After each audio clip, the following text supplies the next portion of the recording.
Welcome to another episode of Before You Kill Yourself with your host, Leo Flowers. I am Leo Flowers. Today's guest is Alonzo Bodden. He's a regular panel member on NPR's Wait, Don't Tell Me. Alonzo Bodden has been making audiences around the world and the country laugh for more than 20 Oh, years. come on, Leo. Stop reading that. You know me. What are you doing? Reading a bio. Stop it.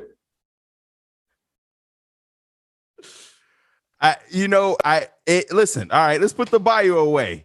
I'm excited to have Alonzo Bodden on because from the first time we met, I was and saw you performing.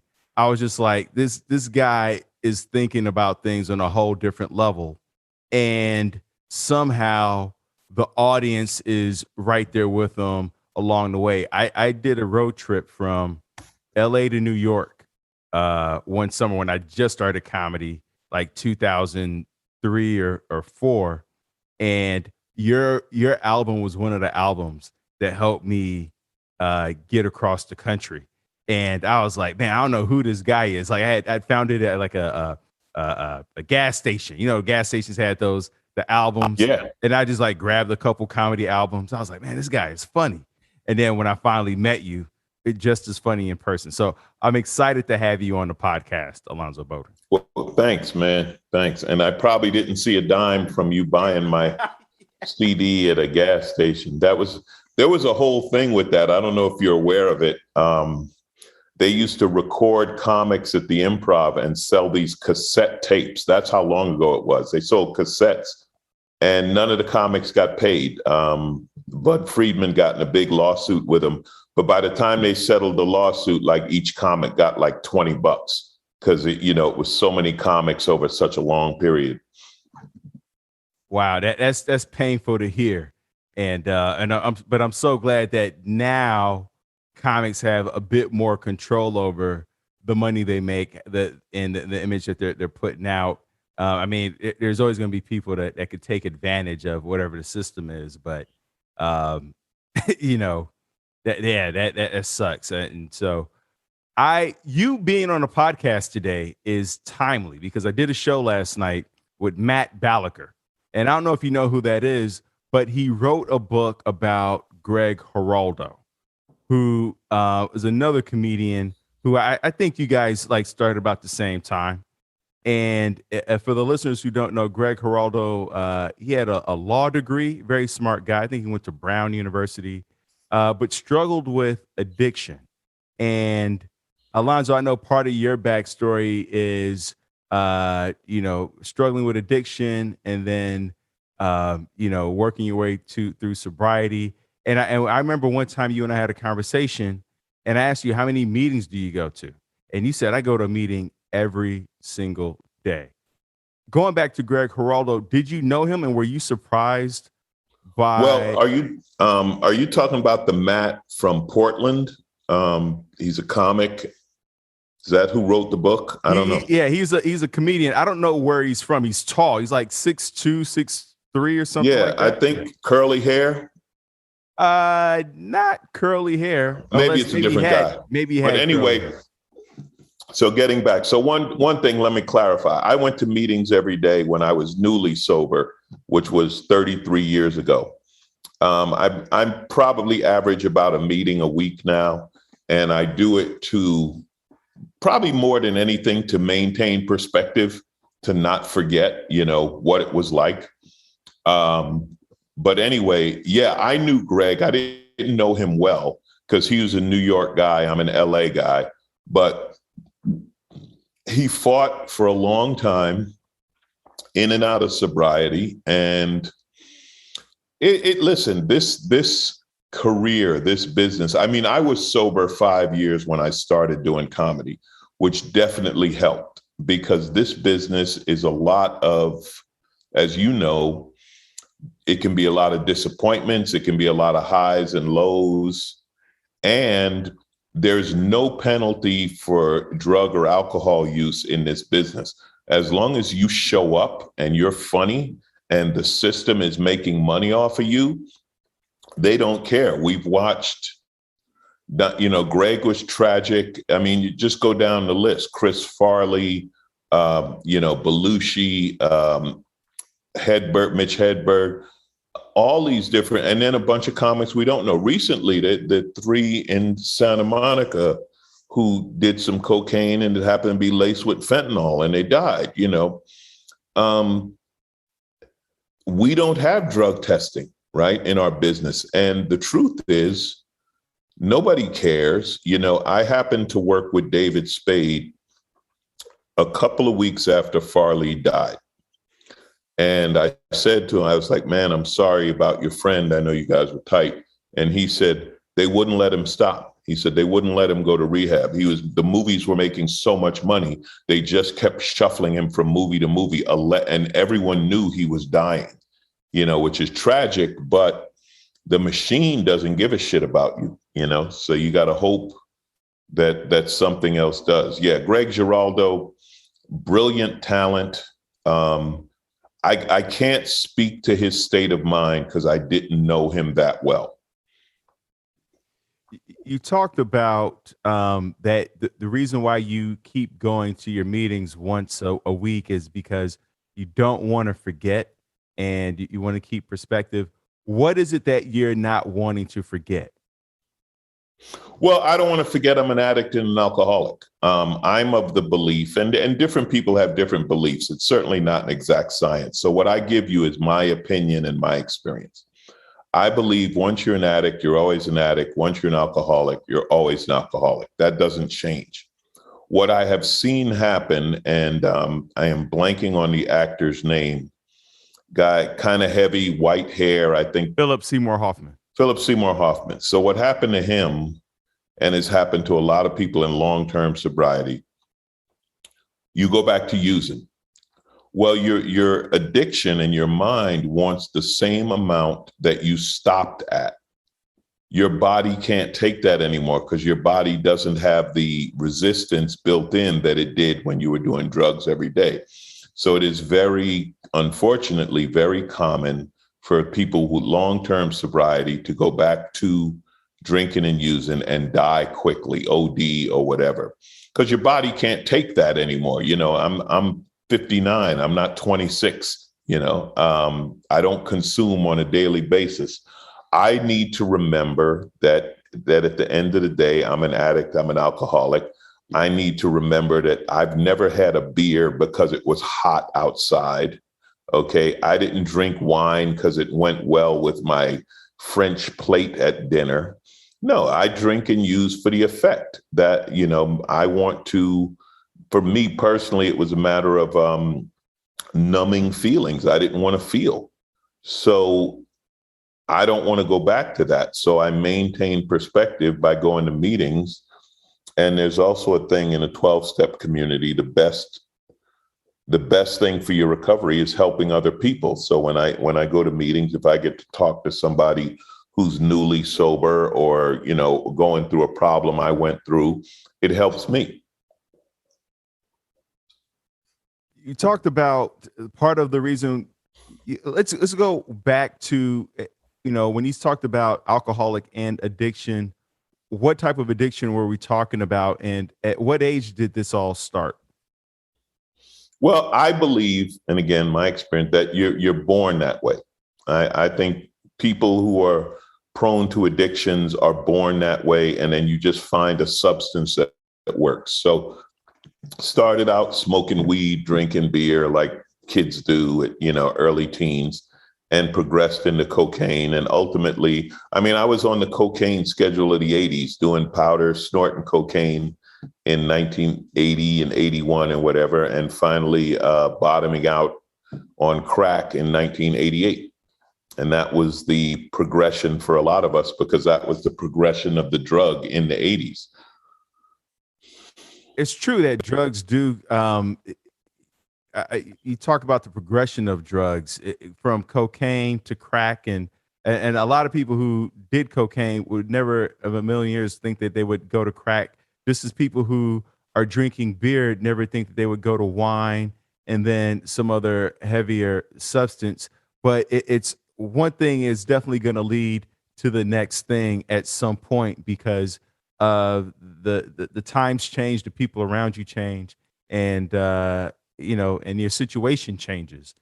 The To go from beer to crack, how long were we in the crack phase, and then what gave you the strength to pull out of there? Like, what were your steps in terms of getting off all of that?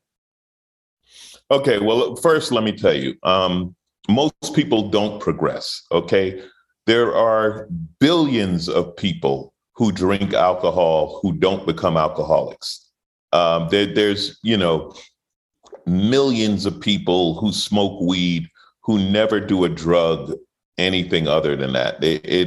That is a common misconception.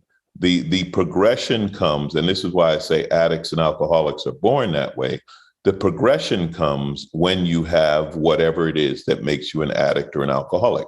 There's a lot, so, and the reason I say that is I never want to demonize drugs or alcohol. I mean, drugs are illegal, right? Anything harder than weed is illegal. So there's that risk. But I never want to be one to judge others' behavior. Listen, if you can get high and leave it alone, if you get high on Saturday night and go to the club and then you're fine and you go to work Monday to Friday and take care of your kids or whatever, then fine, go ahead. I don't care. That's your life. I can only speak for what I do and what I can or can't do, right? So that's my experience. My bottom, that's what you're asking about, was getting arrested. I had been remarkably lucky when drinking and using, and I never got arrested, never got caught. And I did a lot of stupid shit. I remember smoking crack at LAX in the bathroom at the airport. You get caught doing that, that's a major federal, you're at an airport, right? So never got caught. But when I did get arrested, and I had been to rehab once for a couple of weeks and I wasn't interested in being there, so I didn't get sober. But when I was alone in that jail cell, I'll never forget how that felt. And I never wanted to feel like that again, because that's when I couldn't blame anybody. There's no bullshit. You're alone with yourself. And you're like, this is what I've done. This is where I got myself. What am I going to do? And it changed my attitude to wanting to get sober. For people to get sober, for people to give up drugs, alcohol, whatever, you have to want to. You can't do it for your wife or your husband. You can't do it for the kids. You can't do it for the job. You can use one of those things and it might keep you going for a while. But ultimately, if you don't want it for you, if something inside you doesn't click, you just don't stay sober. I mean, you see it all the time. People who did it for the job, people who did it for whatever. It's an internal thing. Some internal thing has to happen to make you want to get sober. And people, this is another thing, and this is one of the principles of the 12 steps of one alcoholic talking to another, one addict talking to another, is people who don't have it don't understand it, not on the same level. And I put it akin to women who have been pregnant can talk to other women who have been pregnant, but you can never explain it to someone who hasn't been pregnant. Absolutely. And I'm glad you cleared that up. You talked about sitting alone in that cell and, it's just you. And now you have to face the thing you've been trying to avoid, which is yourself, right? You talked about using the drugs as a numbing agent to avoid feeling.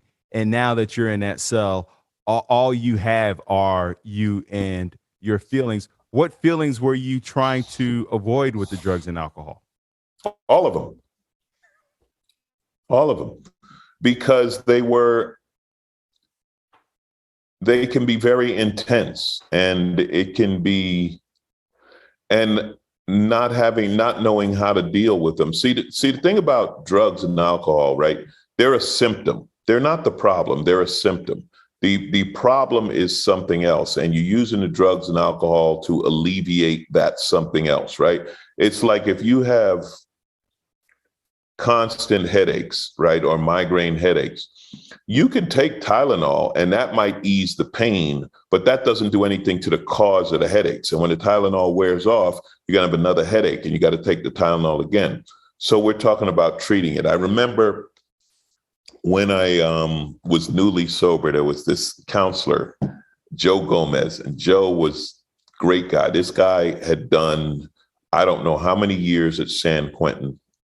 He was an old one-eyed Mexican criminal and had become this great drug and alcohol counselor because you knew he had been through whatever.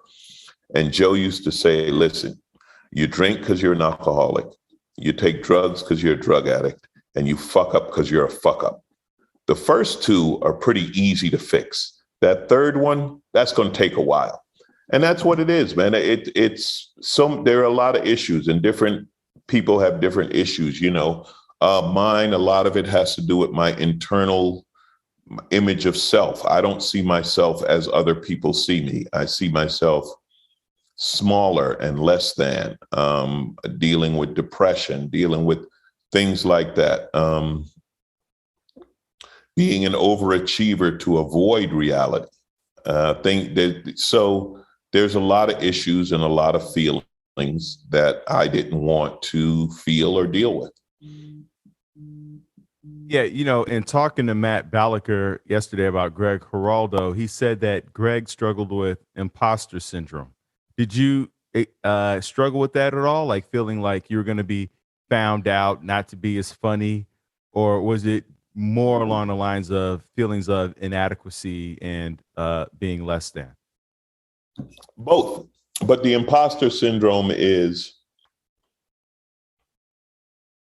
the best way I heard it described is, I'm not as good as I want you to think I am, and I'm not as bad as I think I am. Okay. Can you say that one more time? I'm not as good as I want you to think I am, and I'm not as bad as I think I am.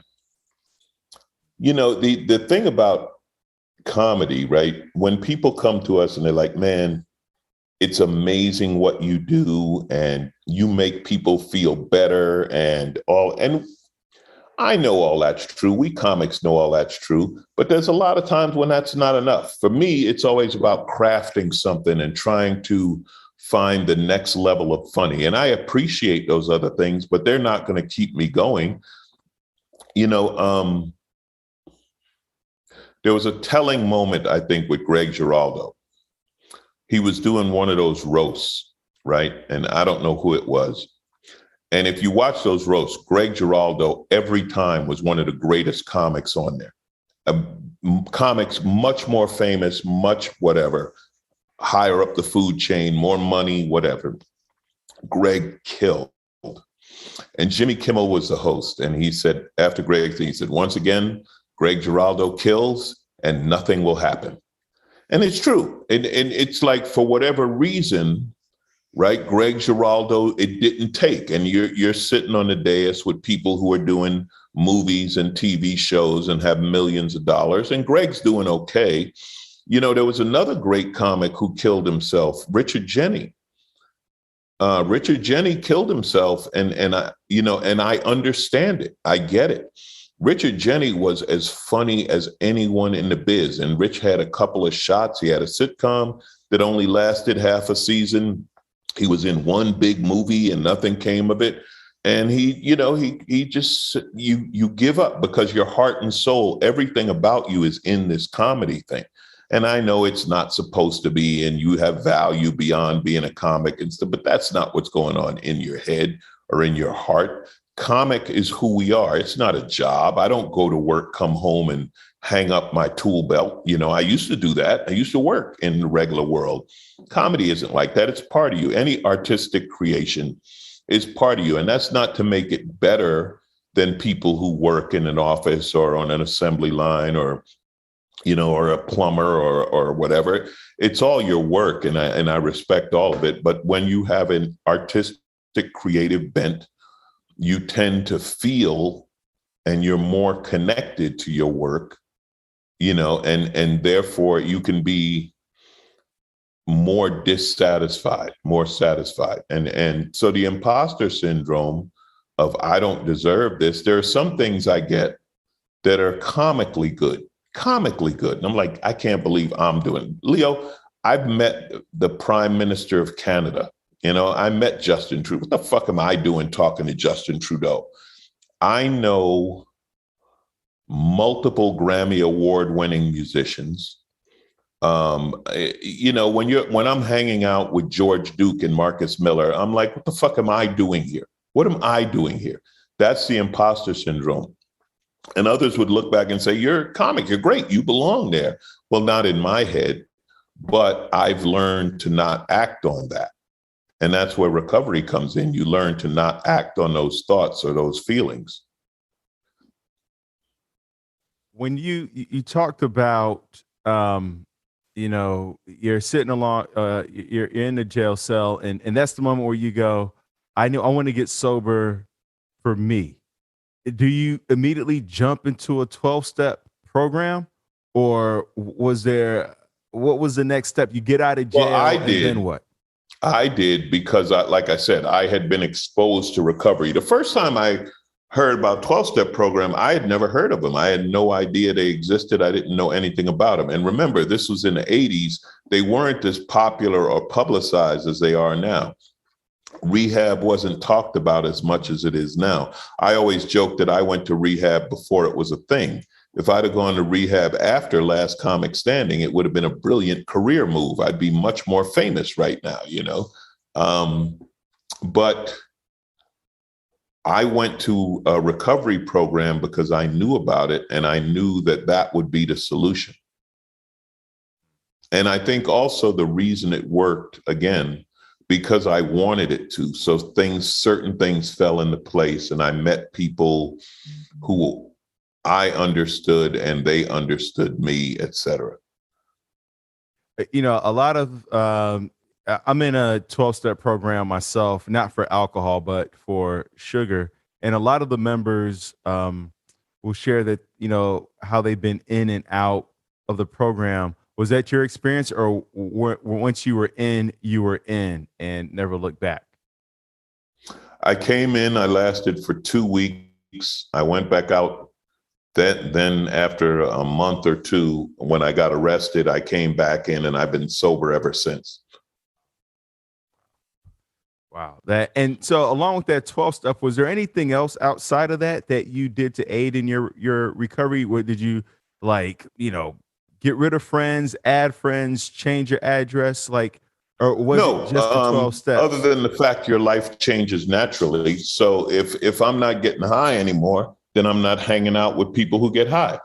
But it's not, it just happens because you're not doing it. You meet new friends, you start doing new things. So you leave some things in your old life behind, but that's just a natural progression.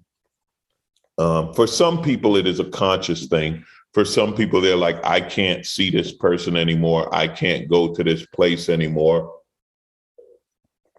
because it's a trigger or whatever. I know comics, right, who've gotten sober and they can't work for a while because they can't be around the alcohol or whatever because it becomes too consuming as a temptation. Now, there comes a time when you're fine with it, but initially, probably not a good idea to work in a place. If you're an alcoholic, probably not a good idea to work in a place that serves alcohol every night.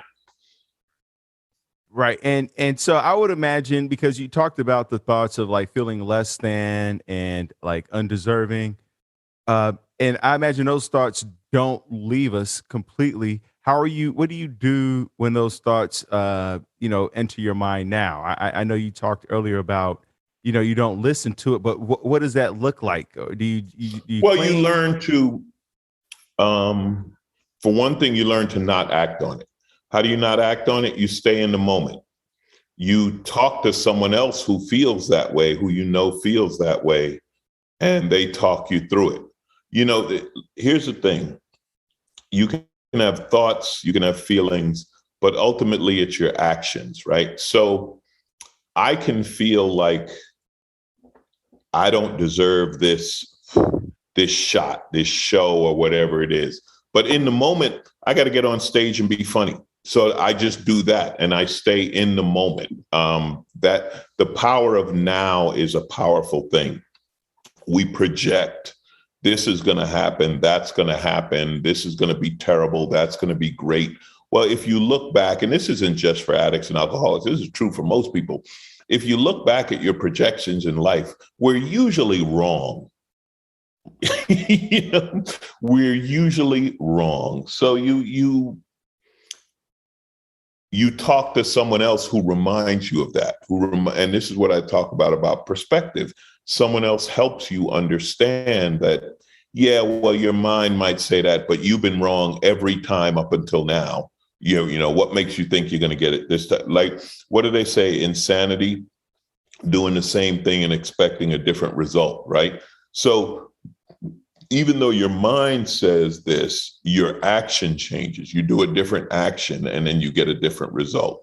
So these are the kind of things. There's times when I could be on stage and well, I'll tell you this. When I'm on stage, I'm in the moment. And there's nothing, that's why I love it on stage. That's why I'm so happy there. I had a therapist tell me, she said, she happened to see me at this. I didn't even know she was going to be there. It was this fundraising thing I did, and she was there. And she said, if I can get you to be that guy who you are on stage all the time, you would be fine. And so is your therapist, is that someone you're still seeing now? And who was the guy on stage? Like, how did she break that down? I know you talked about you're very present on stage, but when I think about who I am on stage and who most performers are on stage, like, we're like a heightened version of ourselves. And that would seem exhausting to walk around as a heightened version of ourselves. Or is she alluding to something else? She's alluding to something else. Yeah, we're a heightened version of some part of our personality on stage. But as a comic, when I'm on stage, and a lot of musicians do this too, particularly jazz musicians, and maybe that's why comedy and jazz go together so well. Totally in the moment. Totally in the moment. I'm not thinking about anything when I'm on stage. One of the best pieces of advice I got when I started out, Tommy Davidson told me, he said, never think on stage. So never think on stage, just be there. Jazz musicians will tell you when they're in their improvisation, or if you've ever seen two musicians playing together and it seems almost like they're having a conversation, right? Because they're totally in the moment. They're totally connected to what they're playing and what that other guy is playing. As a comic at my best, I'm totally in the moment. I'm not thinking about anything else. I'm just being funny. I call it the gift. People are like, where does it come? I don't know where it comes from. I'm just inherently, I've given this gift. And when I'm in the moment and talking, I can be funny. And that's why I'm great at verbal improv, because I love it. I'm not thinking, I'm just saying whatever comes into my head. There's no judgment of it. There's no filter that says, oh, this is right or this is wrong or whatever. You're totally in the moment. So that's what she was talking about. It's very seldom we live in the moment. You know, this year I got a dog. That's my big thing in 2020. He's laying right here next to me sleeping. If you want to learn what it's like to live in the moment, get an animal. Animals, you know, when I was getting him, I had to go pick him up from a breeder out of town and bring him home. And I was nervous, you know, I was worried. I didn't know, I'd never had a dog like this before, anything like that. And I said, you know, I was talking to a friend and I said, I'm worried and I'm nervous. She said, he's not worried at all. And it was like, that's right. He ain't worried a bit, you know, he's a puppy. And tomorrow I pick him up and our life starts. So living in the moment is something I do on stage, and living in the moment is something very hard to do. You talked about doing yoga today, right? That's one of the things with yoga. If you achieve that heightened state or whatever. You're in the moment, right? You're not thinking about, I got to get to FedEx before 3:00, or I got to go to, to the bank today, or I got to work. You're right there. So that's what she was talking about on stage. Yeah, you know what I when I think about being on stage or even doing yoga, part of what keeps, at least for myself in the moment, is it's engaging, right? To hold a hand plank, and then bring your knee to your nose, and hold that for 10 exhales.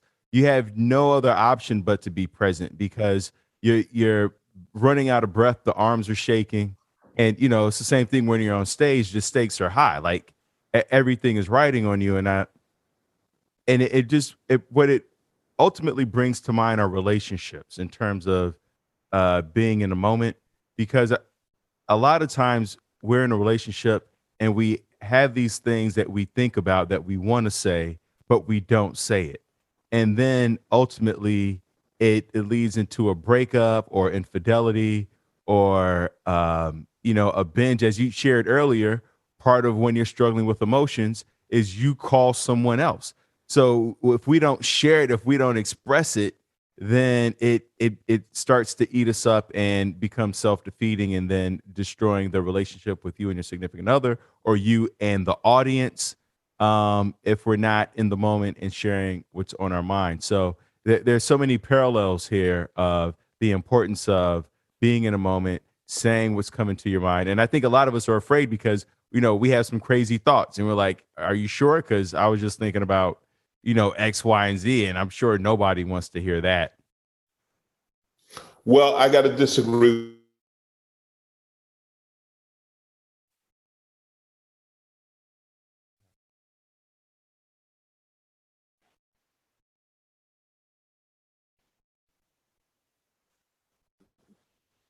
All All right, go right, you ahead. good? Yep.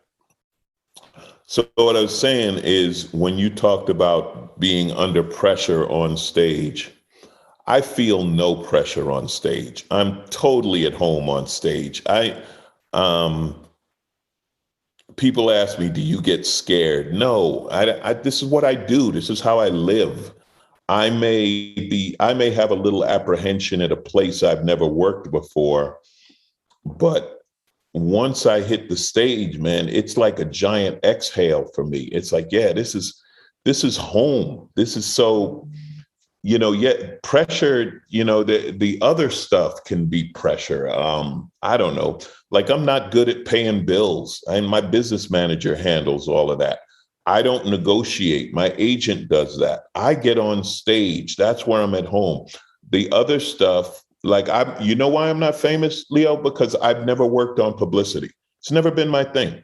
I don't have the image of myself to go out and tell people how great I am. I just want to do it. And I've never had, and there are people who are great at marketing themselves, and some of them are better at marketing than they are at comedy, and some of them are truly great at both. I watched guys do it. I watched Joe Coy when he was a host at the Laugh Factory, handing out cards to everyone who walked out the door at the end of the show, and we were like, man, it worked. It worked, and he built a name. He worked to build that name. Kevin Hart worked to build his name to what it is today. We see the result. Dane Cook, Dane's because I was hanging out with Dane. We were working together a lot when he became Dane Cook. Dane Cook built a website that was interactive and spent hours online with his fans back when we thought the internet was only to watch porn. Okay, he put in that work and he made himself a name. And God bless all of them. I have no jealousy of them, because this is work that I didn't do. I could have learned and did it, but I didn't do it because I don't know how to sit around and tell you that I'm great. And you got to do that in this business. This business is about self-promotion, right? But when it comes to getting on stage, now I do what I do. None of that shit matters when you get on stage. Now, and with comics more so than anybody, more so than actors or musicians or whatever, it's what you do right now. Like I think it was Chris Rock or Seinfeld, somebody, they said, being famous gets you 5 minutes. That gets you the first 5 minutes. Minute 6, is he funny? Is she funny? That's it. That's Michael Richards, Kramer. He wasn't a comic. He was an actor playing a comic. That's why he melted down, because this ain't him. This ain't the same. There's no bullshit when you get on stage. You can lie to yourself, but I've been on stage with people who are worth $20 million, and they're like, "Yeah, Alonzo, you're closing the show," and because I love it that much. I'm at home.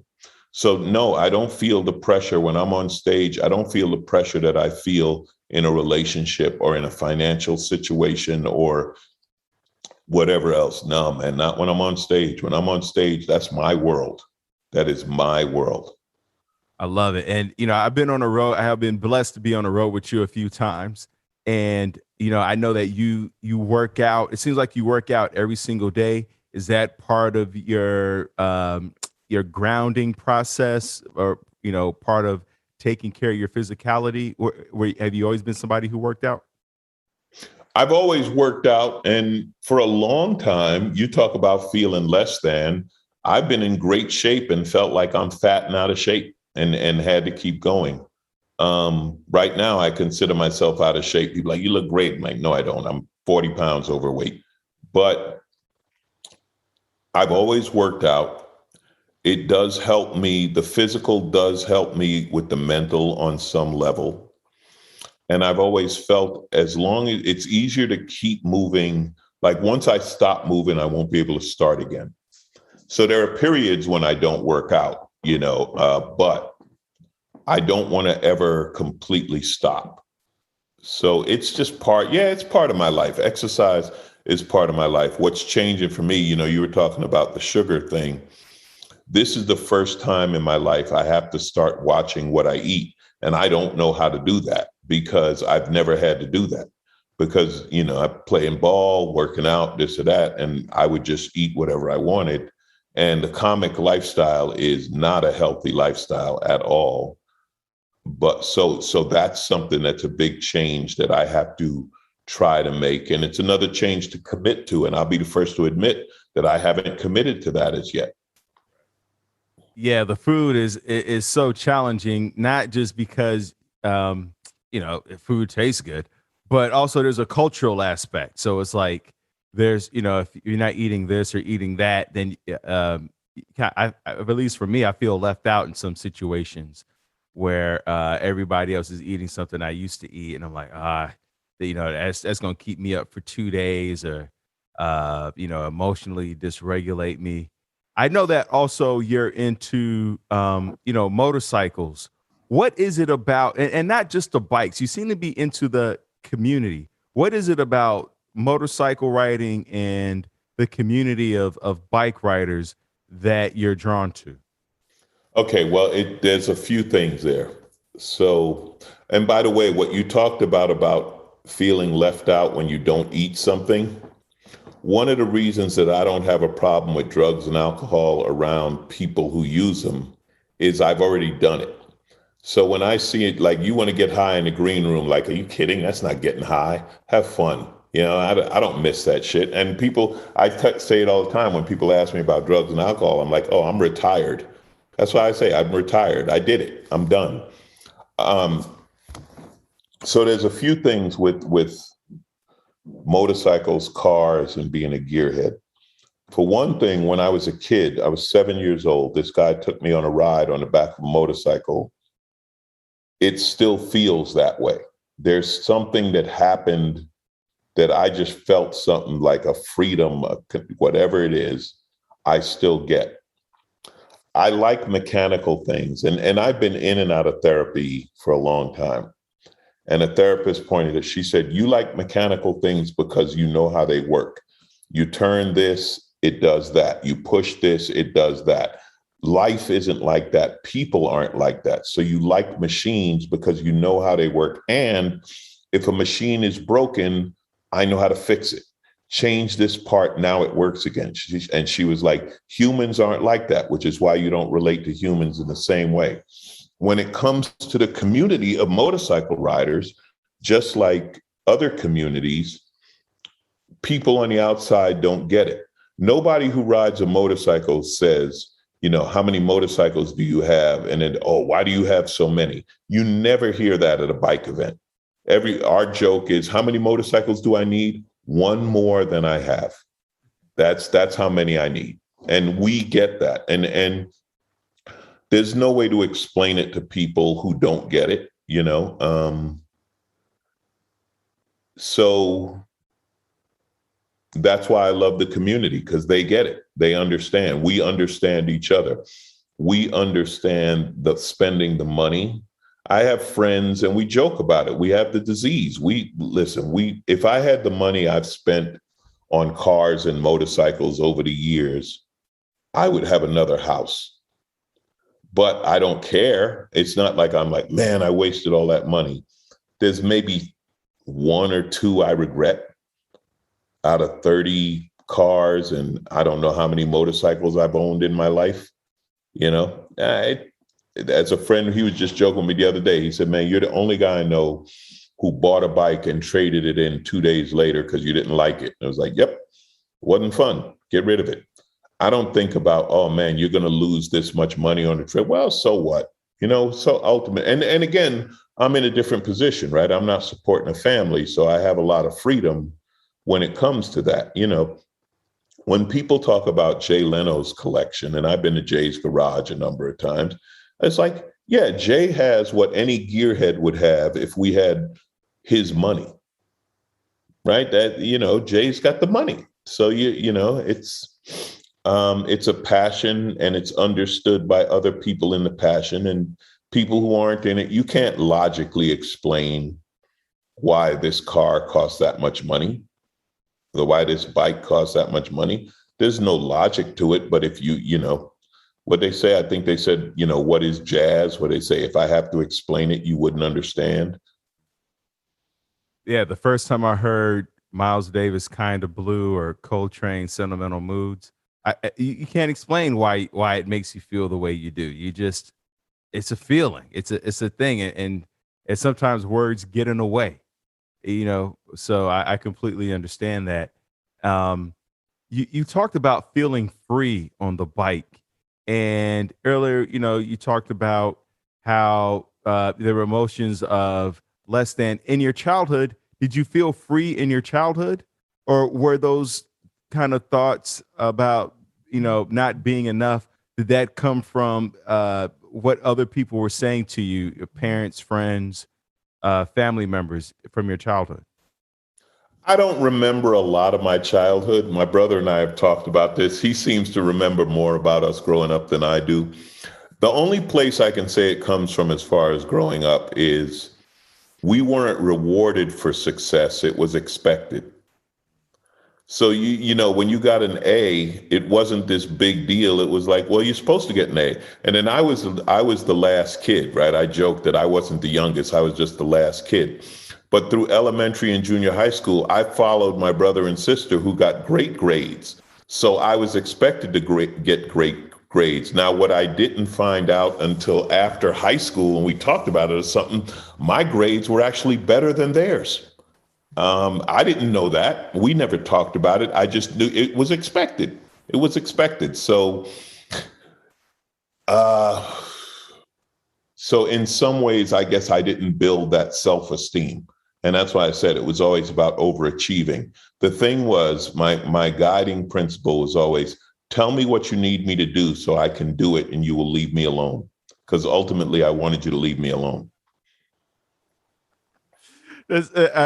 Kobe Bryant comes to mind with that, where he would just nod his head in meetings as Phil Jackson would talk, and then he'd be like, all right, I'm going to go do what I'm going to do. Alonzo, is there anything that we haven't talked about in terms of what's aided your recovery from addiction? that you'd like to share for the listeners? You talked about having a dog, exercising, having a community, attending the meetings. You have a Well, therapist. I would say the biggest thing in recovery is finding out you're not the only one. That's the biggest thing. You're not the only one. I think once you find that out and once you believe and accept that, then you can believe the solution of other people. If you believe their problem was the same, then you can start to believe your solution is the same. The other things, physical exercise, that's all part of it. You'll figure all of that out if you get into recovery. You'll figure out what you need. Recovery is very individual. There are broad principles and things, but they say work in your program because you will develop what works for you. So that's the thing. I think the biggest thing, finding out you're not the only one. It's powerful. And then what are you looking forward to, Alonzo Bodden? I don't know. The challenge that I was given recently, just this week, as a matter of fact, that I found very interesting and will be hard, is to find my actual self. Allowing yourself to be your actual self. I've had a couple of encounters recently where, as a large Black man, it's risky to exhibit anger. In our society, it's very risky for a large Black person to be angry. And it's very frustrating to have to absorb that anger. And somebody said, you have to figure out your actual self deserves to be angry. You've been mistreated or the situation's unfair or whatever. And you have to figure out a way to do that because that's your actual self. So I don't know if looking forward to is the right way to put it, but it's a new thing that it's an idea and a concept wasn't aware of, that now that I'm aware of, I have to think about, and I have to try to honor my actual self. In relationships, if a relationship doesn't work, and that can be a working relationship, a friendship, or a romantic relationship, being true to my actual self. This doesn't work for this reason, right? It's like in working, what do they say? What's the big thing? The power of no. When you get to where, no, I don't want to do that gig. No, I can't do that. This isn't right for me. That's a powerful thing. And that's hard to do because that goes against the security of the paycheck that may be offered for that job. A relationship with a person may not work, and it has nothing to do with you or the other person being good or bad, right or wrong. It's just, it doesn't click. It doesn't work anymore. We've grown, we've changed, whatever it might be. So being true to my actual self is my next challenge. It's powerful. And then plug all your things. Where can people find you, reach out to you, see you perform? Very simple. AlonzoBodden.com is my website. I tell people, if you Google comic Alonzo, it's going to be either me or Christella. It's kind of easy to tell the difference. My voice is much deeper. Zo Funny on Instagram. I'm always doing live stuff. I'm going to be in Arlington, Virginia next weekend after Thanksgiving at the Arlington Draft House. In December, I'm going to be at the Improv in Denver. I'm always at the Laugh Factory in the Improv in Hollywood every week when I'm home. So, I'm out there working. I love it. And then last question, because I always imagine there's one person listening in who may be on the precipice of wanting to end their life. Before you kill yourself, what would you say to them, Alonzo Bodden?